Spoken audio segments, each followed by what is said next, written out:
Hello everyone, I am doctor जय शिरपरा, your biology teacher, और आप सबका स्वागत है आज के इस लेक्चर में। डॉक्टर जयस बायोलॉजी में आप सबको वेलकम करता हूं। और हमारे आज के लेक्चर में हम स्टडी करने वाले हैं अबाउट द ब्रायोफाइट्स। हम लोगों ने आल्गी के बारे में पढ़ा। प्लांट किंगडम के सबसे बेसिक जो ऑर्गेनिजम्स थे वो आल्गी थी। एकदम सिंपल थैलोइड बॉडी, ना रूट्स, ना लीव्स, ना स्टेम, और कुछ उसके जैसे थोड़े बहुत मिलते जुलते ब्रायोफाइट्स नाम के ऑर्गेनिजम्स, जो आल्गी से तो थोड़ा ज़्यादा सुपीरियर है, पर काफ़ी सिमिलरिटीज आल्गी के साथ इनकी है।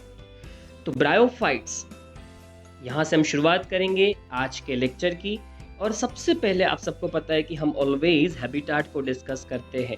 हम ये जानते हैं कि ये ऑर्गेनिजम्स हमारी अर्थ पे मोस्टली कौन कौन सी लोकालिटीज़ पे पाए जाते हैं, या उनको कौन सी लोकालिटी या रीजन्स ज़्यादा सुटेबल है। तो हैबिटाट इनको सबसे ज़्यादा पसंद है। अगर इनकी पसंद की हम बात करें तो इनको हिल्स पसंद है, पर कैसी हिल्स? जो शेडेड हिल्स हो, हिल्स के वो एरियाज जो शेडेड हो वो उनको पसंद है। सीधी सनलाइट में ब्रायोफाइट्स ग्रो नहीं हो सकते, उनको सीधी सनलाइट बिल्कुल पसंद नहीं, छुप छुप के रहना पसंद करते। सनलाइट जो डायरेक्ट कांटेक्ट में ना आए, वैसी रीजन्स में, वैसी लोकालिटीज़ में ये रहते। इनको सन सीधा नहीं देखना पसंद, इसलिए ये किसी बड़े ट्री की छांव के नीचे, शेड के नीचे, या पत्थरों के नीचे, मतलब जहाँ पर शेड्स पाए जाते वहाँ ये मोस्टली आपको दिखेंगे। डैम्प, ह्यूमिड और शेडेड लोकालिटीज़ इसको ज़्यादा पसंद है, और मॉनसून के अंदर ह्यूमिडिटी का लेवल काफ़ी अच्छा होता है, इसलिए मॉनसून सीजन इसको काफ़ी पसंद है। हमने इसको एम्फीबियन ऑफ द प्लांट कहा है। एम्फीबियंस, ये जो वर्ड एम्फी है वो जनरल मीन करता है ड्यूअल। एम्फी का मतलब होता है ड्यूअल, तो एम्फी वर्ड का मीनिंग होगा ड्यूअल। और जो बियंस वर्ड है इसका जनरल मतलब होता है बायो, मतलब कि लाइफ, लिविंग। और एम्फी का हमने क्या मतलब किया? तो एम्फी का मतलब है ड्यूअल। तो इसका मतलब हुआ जिनके पास ड्यूअल लाइफ है। ड्यूअल लाइफ का मतलब, एम्फीबियंस का जनरल मतलब है ये वाटर में भी अपनी लाइफ को सरवाइव करवा सकते हैं, और इवन ये टेरेस्ट्रियल मतलब लैंड लाइफ को भी आराम से कट कर सकते हैं। तो ये वाटर और टेरेस्ट्रियल दोनों मीडियम के अंदर रह सकते हैं, कैपेबल है, इसलिए हमने इनको एम्फीबियंस कहा है। जैसे फ्रॉग को हम एम्फीबियन कहते हैं क्योंकि वो पानी एंड ज़मीन, वाटर एंड द सॉइल दोनों में रह सकते हैं। तो इस तरीके से ब्रायोफाइट्स एनिमल किंगडम के फ्रॉग की तरह प्लांट किंगडम के एम्फीबियंस हैं। अब मैंने आपको बताया इसको ह्यूमिड एनवायरनमेंट, शेडेड लोकालिटी ज़्यादा पसंद है, और मैंने आपको ये भी बताया कि ये ऑर्गेनिजम्स को मॉनसून सीजन ज़्यादा पसंद है, क्योंकि ह्यूमिड एनवायरनमेंट में इसका बहुत अच्छा ग्रोथ होता है। इनको डायरेक्ट सनलाइट बिल्कुल पसंद नहीं है। तो मॉनसून सीजन के अंदर जो दीवारें होती है वो भीग जाती है पानी से और क्लाउड्स की वजह से, और ऐसी दीवारों का पोर्शन जहाँ मोस्टली छाँव आती है वहाँ ये बहुत आसानी से ग्रो हो जाते हैं। तो मॉनसून सीजन इनके ग्रोथ के लिए सूटेबल है। उसके पीछे एक और रीज़न भी है, क्योंकि अपने गेमेट्स के फ्यूजन के लिए ये ऑर्गेनिजम्स वाटर को पसंद करते हैं। तो they are dependent on water for the sexual reproduction. हम कह सकते हैं कि fusion, for the fusion of male and the female gametes, water requirement is must. Water is the medium for the transport of male gametes towards the female gamete. आप सब जानते हैं sperm cells को ओवम तक पहुंचना होता है। Humans में देखिए, मेल होता है वो अपने सीमेन को, मतलब जिसके अंदर स्पर्म सेल्स ऐसे लिक्विड को, फीमेल वजाइना में क्या करेगा? इजेक्यूलेट करेगा। स्पर्म सेल्स फिर वजाइना से सर्विक्स, सर्विक्स से यूटेरस, और यूटेरस से फिर फेलोपियन ट्यूब में पहुंचेंगे जहां ओवम उनका इंतजार कर रहा है। तो स्पर्म सेल्स को ओवम के पास पहुंचना होता है, मेल गेमेट ही फीमेल के पास मोस्टली ट्रांसपोर्ट करके जाता है। तो यहाँ पर भी मेल गेमेट को ट्रांसपोर्टेशन के ज़रिए मूवमेंट करके फीमेल गेमेट के पास जाना है, और मूवमेंट करने के लिए जो व्हीकल बनेगा वो वाटर होगा। इसलिए हमने कहा they are dependent on water for the sexual reproduction. Monsoon में ही वाटर अवेलेबिलिटी ज़्यादा होती है, इसी रीज़न से ये प्लांट मॉनसून में अपना रिप्रोडक्शन कंप्लीट करते हैं। यही रीज़न है इनको मॉनसून ज़्यादा पसंद है। पर जैसे मैंने बताया एम्फीबियंस कहलाए जाते हैं प्लांट किंगडम के, क्योंकि ये टेरेस्ट्रियल के साथ साथ वाटर मीडियम और वाटर रिसोर्सेस में भी सर्वाइव कर सकते हैं अपनी लाइफ को। इस वजह से हमने इसको नाम दिया एम्फीबियन ऑफ द प्लांट। तो ये था ब्रायोफाइट्स के हैबिटाट के बारे में कि ब्रायोफाइट्स जो होते हैं वो कहाँ पाए जाते हैं और इनको एम्फीबियंस क्यों कहा गया। और अब हम शुरुआत करेंगे इसकी बॉडी स्ट्रक्चर के बारे में, जो इम्पोर्टेंट है और जो ज़्यादा ज़रूरी है समझना। तो हम बात कर रहे हैं बॉडी स्ट्रक्चर ऑफ ब्रायोफाइट। इनका बॉडी स्ट्रक्चर कैसा होता है?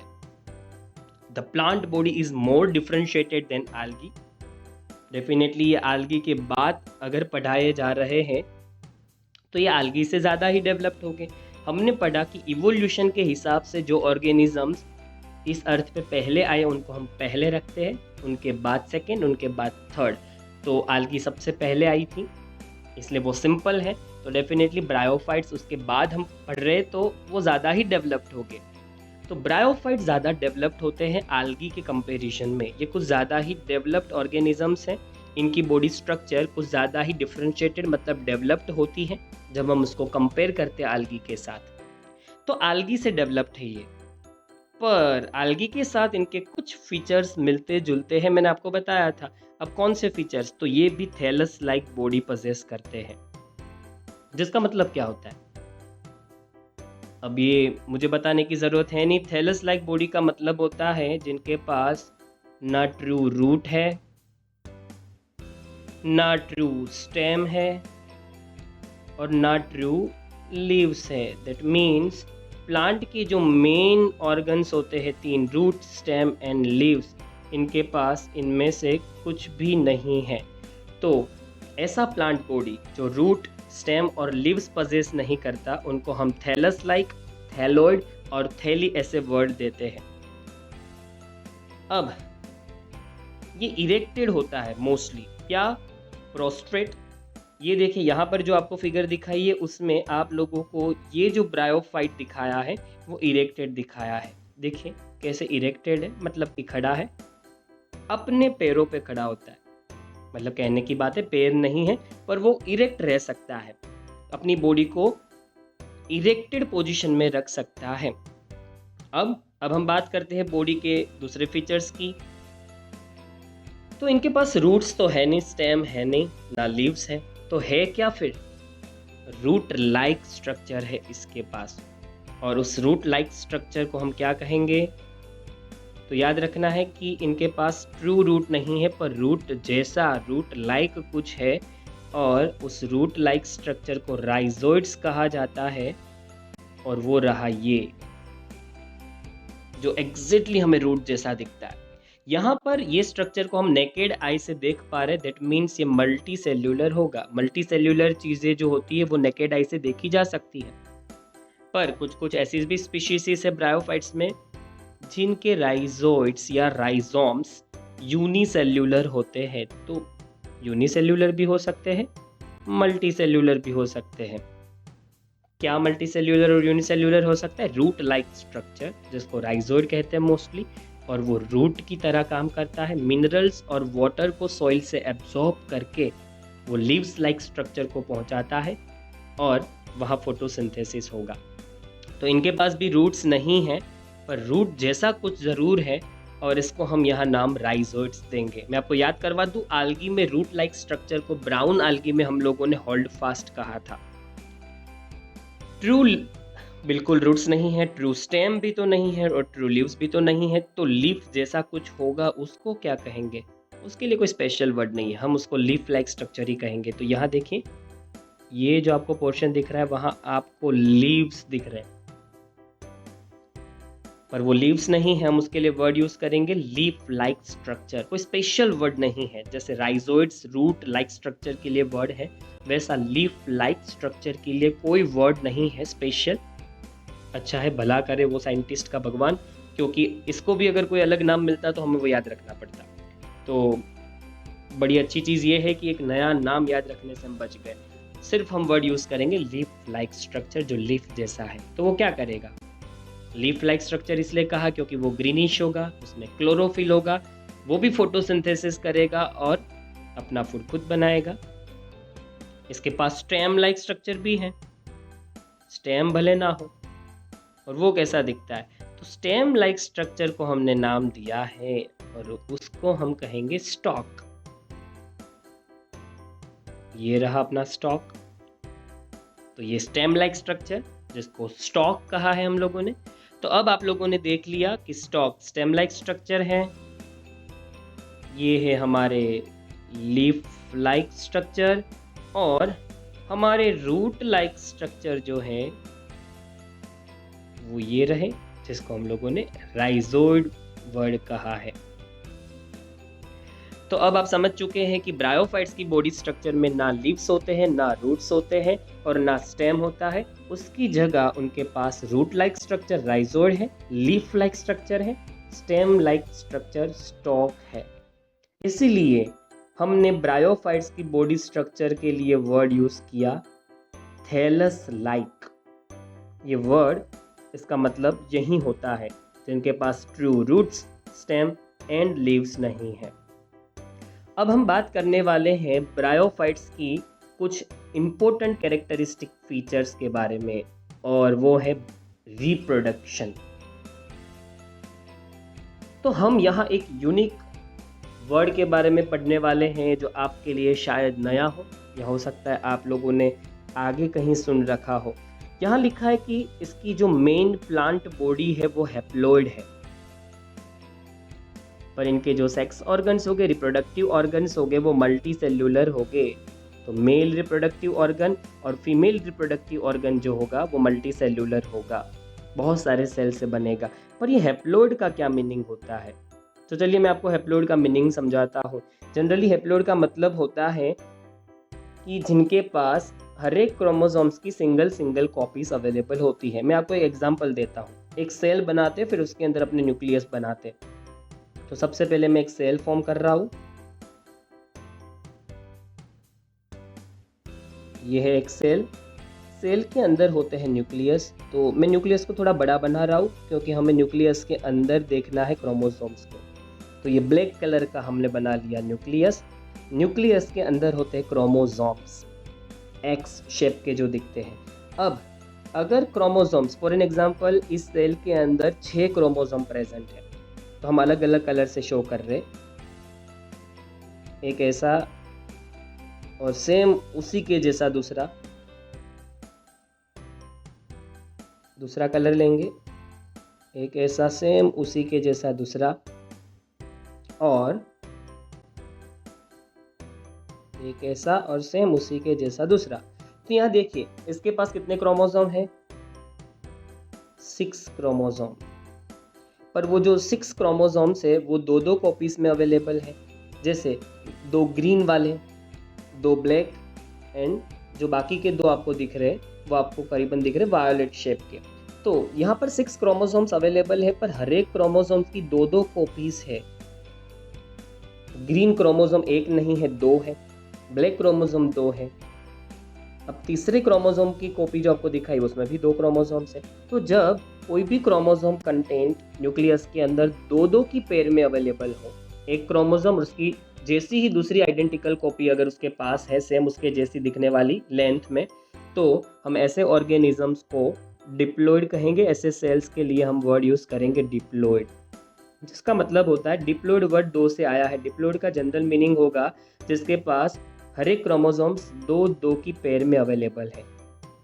डिप्लॉइड मतलब 2 कपल, डिप्लॉइड का मतलब होता है कपल, कपलेट्स, 2 की पेयर में जो अवेलेबल है। तो यहाँ पर क्रोमोसोम्स दिख रहे हैं आपको, वो 2 की पेयर में है। ग्रीन क्रोमोसोम अकेला नहीं है, उसके साथ और भी एक ग्रीन क्रोमोसोम है। ब्लैक क्रोमोसोम के साथ दूसरी जोड़ी में, एक जोड़ी में उसके साथ एक और जोड़ीदार है, साथी है।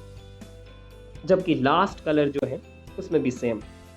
तो अगर हर एक क्रोमोसोम 2 कॉपीज में अवेलेबल होते तो डिप्लॉइड कहेंगे। ह्यूमन सेल्स डिप्लॉइड होते हैं, हमारे स्किन सेल्स, हमारे लिवर के सेल्स, हार्ट के सेल्स, मसल्स के सेल्स, सारे सेल्स, स्पर्म और ओवम को छोड़ दो, स्पर्म एंड ओवम को छोड़ के बॉडी में जो कोई भी सेल्स आपको दिख रहे या उठा लो आप, हर एक सेल के अंदर जो भी क्रोमोसोम होगा वो पेयर में होगा।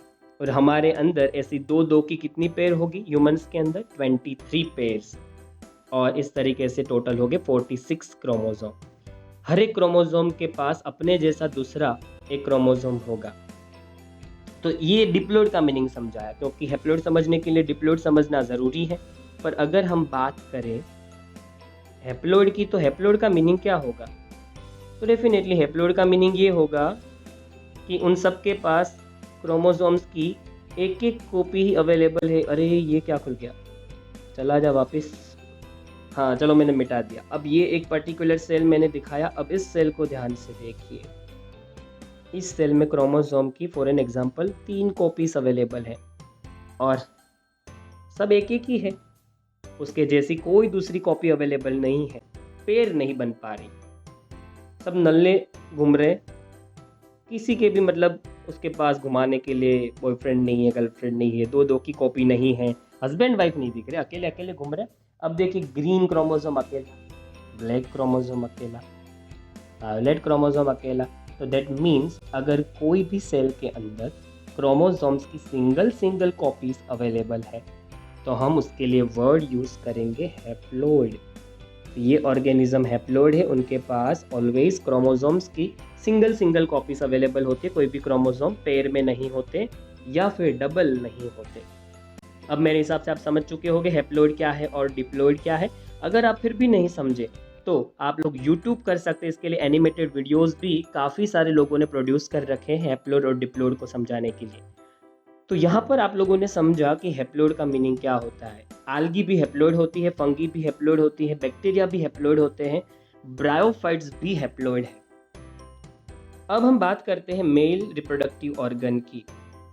अगर ये रिप्रोडक्शन कर रहे तो इनकी बॉडी में रिप्रोडक्शन करने के लिए डेफिनेटली रिप्रोडक्टिव ऑर्गन्स होंगे। जैसे ह्यूमंस में मेल रिप्रोडक्टिव ऑर्गन टेस्टिस होता है और फीमेल रिप्रोडक्टिव ऑर्गन होता है ओवेरी। उसी तरीके से इसके मेल रिप्रोडक्टिव ऑर्गन को हम नाम देंगे एंथेरिडियम। और ये रहा एंथेरिडियम, आपको ये जो दिख रहे ये एंथेरिडियम है, ये सारे एंथेरिडियम है। ये तीसरा एंथेरिडियम, ये चौथा, ये पांचवा, ये सिक्स। इस तरीके से बहुत सारे एंथेरिडियम यहाँ है जो डिस्क शेप के आपको दिख रहे हैं और एक सा फ्लावर जैसा अपीयरेंस दे रहे हैं। पर ये याद रखिए फ्लावर्स नहीं है, ये ब्रायोफाइट्स के मेल रिप्रोडक्टिव ऑर्गन एंथेरिडियम है। ये एंथेरिडियम वर्ड एंथर से लाया गया।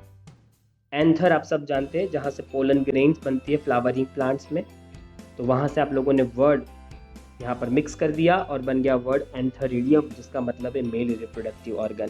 अब मेल रिप्रोडक्टिव ऑर्गन क्या बनाएगा? तो एंथेरिडियम क्या फॉर्म करेगा? तो एंथेरिडियम फॉर्म करेगा स्पर्म सेल्स, आप कह सकते हैं मेल गैमेट। तो ये रहे उसके स्पर्म सेल्स, आप इसको मेल गैमेट भी कह सकते हैं, ये फॉर्म हो गए। पर हमने इसको नाम दिया है एंथेरोजॉइड। स्पर्म सेल्स को स्पर्मेटोजॉइड्स या ऐसा भी वर्ड हम यूज़ करते हैं। तो मेल गैमेट्स या फिर स्पर्म सेल या फिर एंथेरोजॉइड्स, ये जो गैमेट्स फॉर्म हो गए मेल गैमेट्स, वो कैसे दिखेंगे? तो फॉर एन एग्जांपल एक मेल गैमेट ऐसा है अपने पास और उसके पास क्या होगा? बाईफ्लैजिलेटेड, मतलब ऐसे दो फ्लैजिला, इसलिए हमने वर्ड यूज किया बाईफ्लैजिलेटेड एंथेरोजॉइड।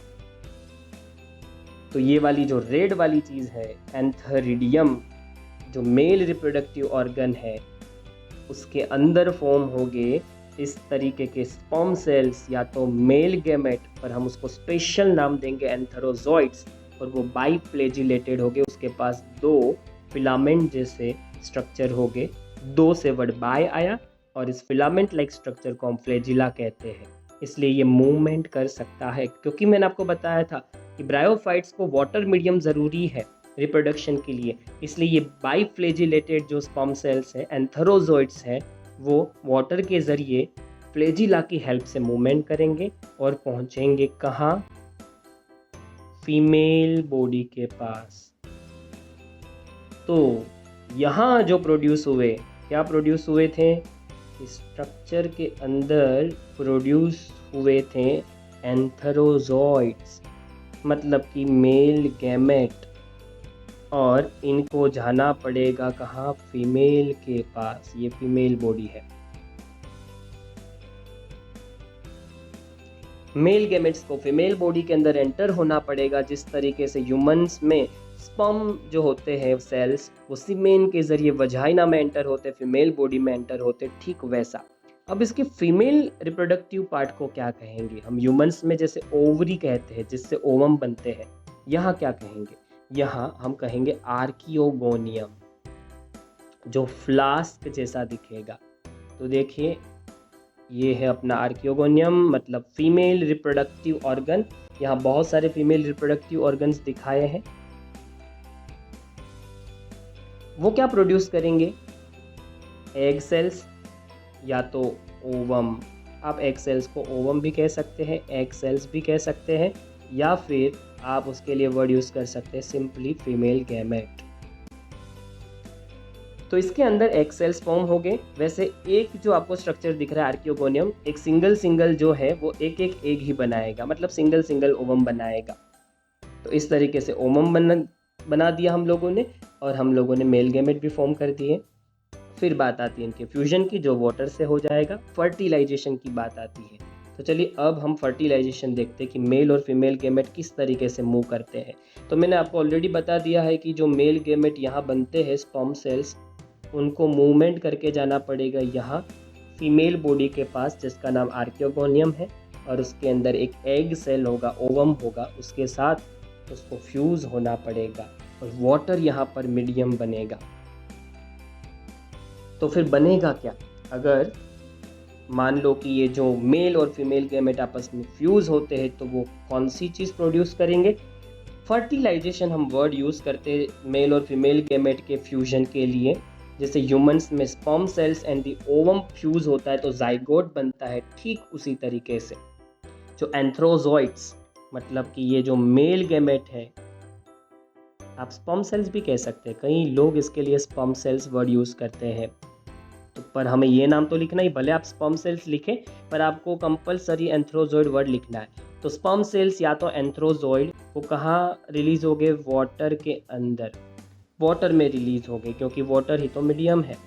वाटर में से रिलीज होने के बाद ये कहाँ पहुँच जाएगी, किसके कांटेक्ट में आ जाएगी? तो वाटर इसको ले जाएगा आर्कियोगोनियम के पास, जो फीमेल रिप्रोडक्टिव ऑर्गन है, और वहाँ उसका इंतज़ार कर रहा है एग सेल, मतलब कि ओवम, और ओवम के साथ स्पर्म सेल फ्यूज हो जाएगा और फॉर्म होगा जाइगोट। तो डेफिनेटली जाइगोट फीमेल बॉडी में बनेगा। आप सब जानते हैं कि बेबी कहाँ फॉर्म होता है? बेबी फॉर्म होता है फीमेल बॉडी के अंदर।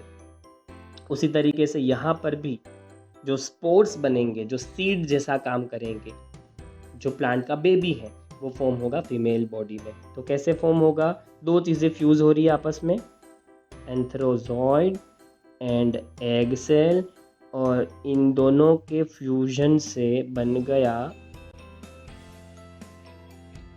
जाइगोट। तो एंथ्रोजॉइड को हम लोगों ने क्या नाम दिया? Male gamete. ये एक्चुअल में मेल गैमेट है। आप स्पर्म सेल भी कह सकते हैं, हमने इसको स्पर्म सेल भी कहा था, और एग सेल को तो हम ओवम भी कह सकते हैं। ओवम तो सब जानते हैं कि ओवम मतलब फीमेल गैमेट।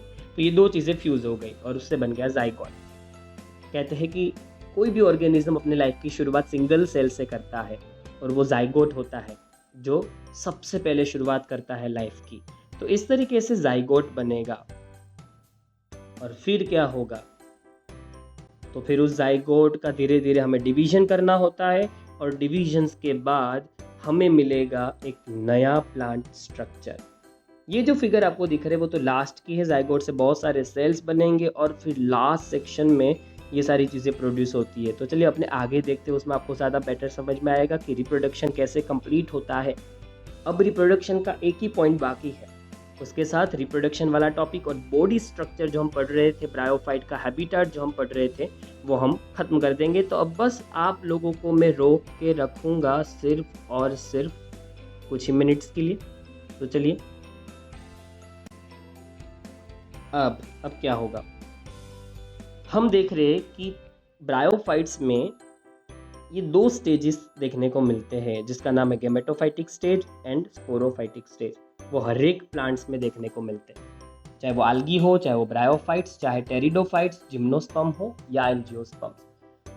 अब होता कैसे, जाइगोट तो आप लोगों ने बना लिया। अब जाइगोट का होगा क्या?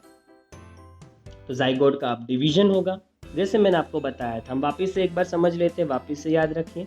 वापस से हम लोग शुरुआत कर रहे हैं, एक नई शुरुआत। मैं आपको एक नए तरीके से यहाँ बता रहा हूँ। ये जो प्लांट्स होते हैं, आल्गी है, ब्रायोफाइट्स है, टेरिडोफाइट्स है, इनके पास सीड्स नहीं होते, वरना तो सीड्स को ज़मीन में डालते और नया प्लांट फॉर्म हो जाता। पर इनके पास सीड्स नहीं है, तो सीड्स की तरह काम करेंगे स्पोर्स। तो छोटे छोटे स्पोर्स होते हैं ऐसे, जो मैं डॉट डॉट बना रहा हूँ, ये स्पोर्स है। तो ये जो स्पोर्स हैं, ये स्पोर्स क्या करेंगे, ये स्पोर्स कहीं रुकेंगे और वो जर्मिनेट हो गए। और जैसे स्पोर्स जर्मिनेट हो गए तो उनसे सबसे पहले ये वाला स्ट्रक्चर बनेगा। अभी मैं जो हाईलाइट करके दिखा रहा हूँ वो ये स्ट्रक्चर होगा। और इस स्ट्रक्चर के नीचे रूट लाइक स्ट्रक्चर इन्होंने नहीं दिखाया है, जिसको हम लोगों ने राइजोइड्स कहा था। ऐसा राइजोइड्स रूट लाइक स्ट्रक्चर भी इसके नीचे होगा, जो इसको ज़मीन से मिनरल्स एंड वाटर सप्लाई करेगा। अब इस रेड कलर से मैंने जो हाईलाइट करके दिखाया है स्ट्रक्चर, उसको देखिए, वो लीफ लाइक स्ट्रक्चर को शो कर रहा है। और ये जो स्ट्रक्चर है उसको हम नाम देंगे गैमेटोफाइट। तो ये पूरा स्ट्रक्चर किस नाम से जाना जाएगा? गैमेटोफाइट के नाम से। क्योंकि इसके पास ग्रीन लीव्स है, इसलिए हम उसको फोटोसिंथेटिक भी कह रहे हैं। और नरिशमेंट जो है वो कहीं ना कहीं इनको प्रोड्यूस करना है, फोटोसिंथेसिस के ज़रिए फूड प्रिपेयर करना है। इस स्ट्रक्चर को गैमेटोफाइट नाम क्यों दिया है? तो अभी जानते हैं कि उसका ऐसा नाम कहाँ से आया। ये स्पोर और सब कुछ अपने मिटा देते हैं और हम ये समझते हैं कि इसको ऐसा नाम क्यों दिया गया। तो अब देखिए, क्योंकि ये वाला जो पार्ट है जिसको हमने गैमेटोफाइट नाम दिया है, उसको ये नाम इसलिए मिला क्योंकि इस स्ट्रक्चर के अंदर ये मेल रिप्रोडक्टिव ऑर्गन एंथेरिडियम है और इसी के अंदर ये फीमेल रिप्रोडक्टिव ऑर्गन आर्कियोगोनियम है। तो अब आपको समझ आया होगा कि इसको ऐसा नाम क्यों मिला। ये है मेल रिप्रोडक्टिव ऑर्गन एंथेरिडियम, जो मेल गैमेट्स बनाएगा। फीमेल रिप्रोडक्टिव ऑर्गन आर्कियोगोनियम, जो फीमेल गैमेट मतलब कि ओवम बनाएगा। क्योंकि ये स्ट्रक्चर गैमेट प्रोडक्शन के साथ जुड़ा हुआ है, इसीलिए ही इसका नाम हमने गैमेटोफाइट रखा है। तो अब मीनिंग याद रख लीजिए, गैमेटोफाइट का मतलब होता है गैमेट प्रोड्यूस करने वाला प्लांट बॉडी स्ट्रक्चर। प्लांट का वो बॉडी पार्ट जो गैमेट्स प्रोडक्शन करेगा। तो इसलिए इसने हमने नाम गैमेटोफाइटिक स्टेज रखा। याद रखिए कि ब्रायोफाइट्स के अंदर जो मोसिस होते हैं उनमें गैमेटोफाइटिक स्टेज थोड़ा डोमिनेटिंग होता है, सुपीरियर होता है, क्योंकि उसके पास लीव्स है, वो फोटोसिंथेसिस कर सकता है। अब होगा क्या? अब यहाँ ये होगा, जैसे हम लोगों ने पढ़ा था कि मेल रिप्रोडक्टिव जो ऑर्गन है वो क्या करेगा, वो फॉर्म करेगा स्पर्म सेल्स। तो यहाँ से स्पर्म सेल्स प्रोड्यूस हो गए। तो फॉर एन एग्जाम्पल, यहाँ से स्पर्म सेल्स बने, यहाँ से ओवम बना और ये फ्यूज हो गए। और सबके फ्यूज होने से क्या फिर फॉर्म होता है? जाइगोट। और जाइगोट बन गया। तो मेल गैमेट और फीमेल गैमेट फ्यूज हुए और जाइगोट बन गया। और ये सब कुछ कहाँ पर हुआ है? ये सब कुछ हुआ है इस स्ट्रक्चर के अंदर ही, जिसको हमने नाम दिया है गैमेटोफाइट। और इसको हाईलाइट किया गया है इस कलर से। देखिए, इन्होंने पूरा गैमेटोफाइटिक स्टेज को अलग से ही दिखाया है। तो जो कुछ भी हुआ वो यहाँ हुआ है। इसी लीफ लाइक स्ट्रक्चर के अंदर मेल और फीमेल गैमेट फ्यूज हो चुके हैं और उससे फॉर्म हो चुका है ये जाइगोट। अब ये जाइगोट का क्या होगा वो हमारे लिए इम्पोर्टेंट है। अब ये जाइगोट डिवीजन शुरू करेगा। इस जाइगोट्स के डिवीजन से मैंने उल्टा थोड़ा शुरू किया, जिससे आप अच्छे से समझ सको। तो अब जाइगोट का डिवीजन होगा, रिडक्शन नाम का डिवीजन होगा, जिसको मियोसिस भी कहते हैं। ये हम पढ़ेंगे चैप्टर 10 में। मियोसिस क्या होता है डिटेल में। जाइगोट मियोसिस नाम का डिवीजन करेगा तुरंत ही, इमीडिएटली, कोई गैप नहीं। और जो नए नए सेल्स डिवीजन से बनेंगे, जाइगोट जब डिवाइड होगा तो बहुत सारे सेल्स बनेंगे, और वो सेल्स जो है वो क्या प्रोड्यूस करेंगे, तो सेल से देखिए क्या क्या बनता है। ये जाइगोट से जो सेल्स बने वो फिर क्या करेंगे, और जाइगोट कहाँ बनेगा, वापस से एक बार याद रख लीजिए, जाइगोट कहाँ बनेगा, जाइगोट बनेगा इस चीज़ के अंदर। इसलिए इसको हमने gametophytic stage, gametophyte plant body कहा है, क्योंकि यही गैमेट्स बन रहे हैं। गैमेटोफाइट उसको कहते हैं जहाँ पर गैमेट्स का प्रोडक्शन होता है। वापस याद रखिए, क्योंकि ये जब तक हम एंजियोस्पर्म पढ़ेंगे तब तक ये वर्ड रिपीट होने वाला है। अब जाइगोट के डिवीजन से बहुत सारे सेल्स फॉर्म हुए, और उन सेल्स ने पहले तो बनाया ये थ्रेड लाइक स्ट्रक्चर जो अटैच्ड है वो लीफ लाइक स्ट्रक्चर से, वो वहाँ से नरिशमेंट लेता रहेगा। मतलब ये खुद अपना खाना नहीं बना सकता, ये जो थ्रेड है वो। अब ये थ्रेड फॉर्म होगा, और उस थ्रेड के ऊपर ये जो कैप्सूल जैसा स्ट्रक्चर है वो फॉर्म होगा। तो जाइगोट से जो बहुत सारे सेल्स फॉर्म हुए, उन सेल्स ने ये स्ट्रक्चर फॉर्म किए।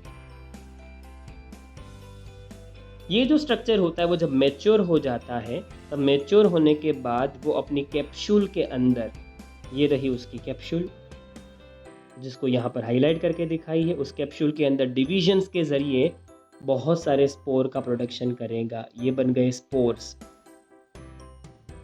और फिर वो स्पोर सीड की तरह काम करेंगे। एक एक स्पोर जहाँ जाके रुकेगा वहाँ से नया प्लांट बॉडी, नया प्लांट स्ट्रक्चर वापस से अपनी लाइफ की शुरुआत करेगा। क्योंकि ये जो पोर्शन है वो स्पोर प्रोडक्शन के साथ जुड़ा हुआ है, इसी वजह से हमने यहाँ पर इसको नाम दिया स्पोरोफाइट। तो ये स्ट्रक्चर जो मैंने अभी दिखाया वो स्पोरोफाइट है। इतने स्ट्रक्चर को हम स्पोरोफाइट कहते हैं, जिसका मतलब है स्पोर बनाने वाला स्ट्रक्चर। और ये हम नेकेड आई से देख सकते हैं, ये थ्रेड और उसके ऊपर लगी हुई कैप्सूल को, इसलिए ये मल्टी सेल्यूलर स्ट्रक्चर है।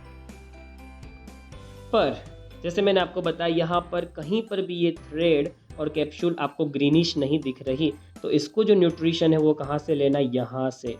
देखिए ये थ्रेड चिपका हुआ है यहाँ, मतलब कि ग्रीनिश जो लीफ लाइक स्ट्रक्चर है उसके साथ वो फोटोसिंथेसिस से अपना फूड बनाएगा लीफ लाइक स्ट्रक्चर, और वहाँ से नरिशमेंट ये थ्रेड और कैप्सूल्स दोनों लेंगे। इसलिए हमने ये कहा कि ये जो स्पोरोफाइटिक बॉडी है वो नरिशमेंट कहाँ से लेती है, फ्रॉम दी गैमेटोफाइट। तो ये है हमारा स्पोरोफाइटिक बॉडी, और इसका नरिशमेंट यहाँ से आता है गैमेटोफाइटिक बॉडी से, क्योंकि उनके पास लीव्स है। गैमेटोफाइटिक बॉडी के पास सिर्फ गैमेट्स बनाने के लिए रिप्रोडक्टिव ऑर्गन्स नहीं है, पर लीव्स लाइक स्ट्रक्चर भी है जो उसको कांस्टेंट नरिशमेंट देंगे। तो अब आप समझ चुके होंगे कि किस तरीके से ये पूरा रिप्रोडक्शन चलता है, जो मोस्ट इम्पोर्टेंट है, और ये काफ़ी कॉम्प्लेक्स भी है। इसलिए मैं आपको सजेस्ट करूँगा कि ब्रायोफाइट्स का जो रिप्रोडक्शन है जो हम लोगों ने आज पढ़ा वो आपको आज ही पढ़ लेना है, मतलब आज ही रिवाइज कर लेना है, आज ही मेमोराइज कर लेना है, वरना आप सब भूल जाओगे। ये जो चीज़ें, ये नई टर्मिनोलॉजी आज आपने सुनी वो आपने इससे पहले कभी शायद नहीं सुनी होगी। इसलिए ब्रायोफाइट्स के रिप्रोडक्शन को ध्यान से पढ़िए। कोई और डाउट से तो आप मेरा कांटेक्ट ज़रूर से कर सकते हैं। इस वीडियो को वापस से रिवाइंड करके भी देख सकते हैं। तो हम यहाँ तक रखते हैं ब्रायोफाइट्स के रिप्रोडक्शन तक, और अगली बार हम मिलेंगे ब्रायोफाइट्स के इम्पोर्टेंस में, जो बहुत इंटरेस्टिंग है, और फिर ब्रायोफाइट्स वाला टॉपिक हम कंप्लीट करेंगे नेक्स्ट लेक्चर के अंदर।